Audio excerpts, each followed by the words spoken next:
All said and done, Cuba has officially agreed to talk with the European Union on restoring bilateral relations with the bloc. The negotiations are expected to boost trade and investments in the communist-run island, but will be linked to progress on human rights. The EU restricted its ties with Cuba in 1996 to bolster dialogue on the issue in multi-party democracy. The bloc is already Cuba's second biggest economic partner after Venezuela, and many member states have bilateral ties with the island.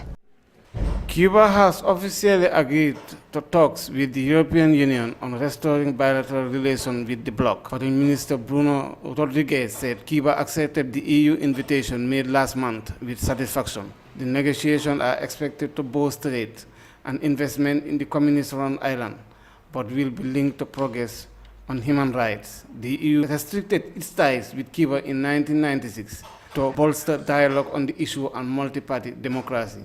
The bloc is already Cuba's second biggest economic partner after Venezuela, and many member states have bilateral agreements with the island. It also represents a major source of tourism revenue, with the hundreds of thousands of European tourists visiting Cuba every year.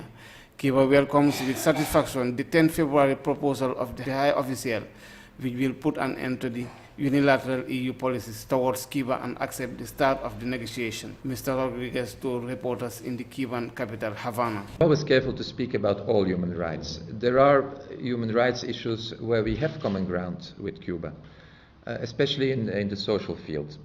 There are others where we don't, and where we are offering the dialogue because much remains to be done. We have been told that everything could be on the table, so we leave that for the negotiation. The minister was referring to EU Foreign Policy Chief Catherine Ashton, who at the time said she hoped Cuba would take up the offer. A time frame for the negotiation has not yet been agreed, but the EU negotiations have already said that they aim to sign a new bilateral agreement by the end of 2015.